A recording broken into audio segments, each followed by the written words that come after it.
আমরা একটা হাদিস প্রায় শুনি যে যে ব্যক্তি লা ইলাহা ইল্লাল্লাহ পাঠ করবে, বলছেন ইমানের সহিত পাঠ করবে, তাহলে সে কোনো না কোনো দিন জান্নাতে যাবে। তাহলে যে ব্যক্তি মুসলমান হয়েও আত্মহত্যা করলো, সে কি কোনো না কোনো দিন জান্নাতে যেতে পারবে? আশা করি বিস্তারিত আলোচনার মাধ্যমে জানাবেন। প্রথম কথা, যে লা ইলাহা ইল্লাল্লাহ যে পাঠ করবে জান্নাতে চলে যাবে, এই কথাটি ভুল কথা। শুধু পাঠ করার ফজিলত বলা হয়নি। লা ইলাহা ইল্লাল্লাহকে অন্তর থেকে বিশ্বাস করতে হবে, অন্তরে সেটাকে লালন করতে হবে, ধারণ করতে হবে, এবং সেই বিশ্বাসের সাথে সেটার স্বীকৃতি দেওয়ার নাম হচ্ছে লা ইলাহা ইল্লাল্লাহ পাঠ করা। অন্তরে বিশ্বাস এবং লা ইলাহা ইল্লাল্লাহ বিশ্বাস করবেন, তাহলে কথাটার মর্ম জানতে হবে, যে কি বলছেন আপনি, অর্থ জানতে হবে। লা ইলাহা ইল্লাল্লাহর দাবি রয়েছে, লা ইলাহা ইল্লাল্লাহর শর্তাবলী রয়েছে, লা ইলাহা ইল্লাল্লাহ ভঙ্গকারী বিষয়গুলি রয়েছে।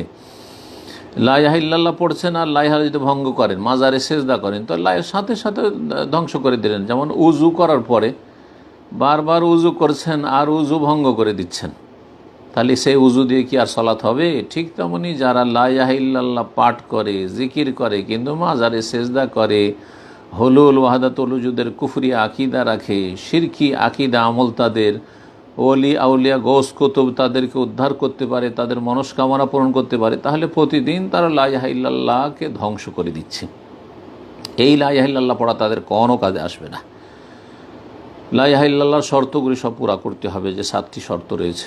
লা ইলাহা ইল্লাল্লাহর দাবি পূরণ করতে হবে, আল্লাহ ছাড়া কোনো সত্য মাবুদ নেই।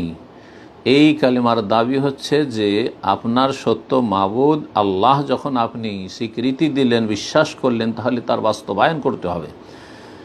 আর সর্বপ্রথম ইবাদত হচ্ছে মুসলিম জীবনে 5 ওয়াক্ত সালাত। সুতরাং 5 ওয়াক্ত সালাত পড়তে হবে। যদি 5 ওয়াক্ত সালাত না পড়ে শুধু লা ইলাহা ইল্লাল্লাহ লা ইলাহা ইল্লাল্লাহ করতে থাকেন, কোনো দিন জান্নাতে যেতে পারবেন না।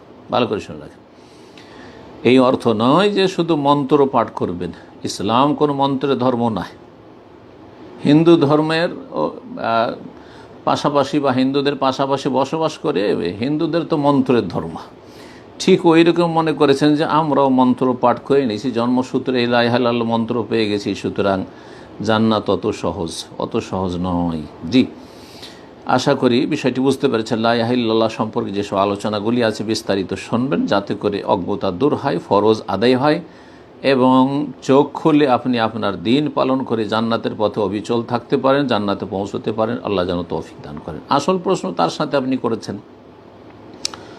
যে কেউ যদি আত্মহত্যা করে মারা যায় তো কাফের হয় না, যদি সেটাকে সে হালাল বৈধ না মনে করে। হ্যাঁ, যদি সে আত্মহত্যা করার পূর্বে যদি বলে থাকে যে আত্মহত্যা হালাল, তাহলে সে বড় কাফের, কারণ সে হারামকে হালাল মনে করল।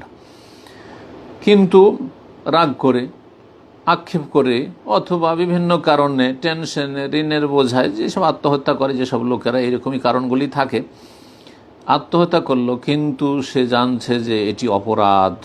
এই অপরাধ জানা সত্ত্বেও সে ব্যক্তি আত্মহত্যা করলো, তাহলে সে হচ্ছে ফাসিক, গুনাহগার, কাবিরা গুনাহ করে মারা। যেমন চোর চুরি করে যদি মারা যায়, জেনাকারী জেনা করে মারা যায়, মদখোর মদ খেয়ে যদি মারা যায়, কিন্তু তার ইসলাম থাকে। ইসলাম থাকা মানে শুধু লা ইলাহা ইল্লাল্লাহ না, লা ইলাহা ইল্লাল্লাহর দাবিগুলি পূরণ করেছে, সর্বনিম্ন দাবিটা কমপক্ষে পূরণ করেছে, লা ইলাহা ইল্লাল্লাহ শর্ত পূরণ করেছে, লা ইলাহা ইল্লাল্লাহ ভঙ্গ করেনি, অর্থাৎ বড় শিরকে লিপ্ত হয়ে যায়নি, নাস্তিক হয়ে মরেনি, কবর মাজার পূজারী হয়ে মরেনি, সেই ব্যক্তি ঈমান ভঙ্গ করে মারা যায়নি। 5 ওয়াক্ত সালাত পড়েছে, কিন্তু 5 ওয়াক্ত নামাজি মানুষ আত্মহত্যা করে ফেলেছে, তাহলে চিরস্থায়ী জাহান্নামী নয়। আল্লাহর রহমত ইনশাআল্লাহ তাআলা হবে, কোনো দিন জান্নাতে যাবে শাস্তি পেয়ে।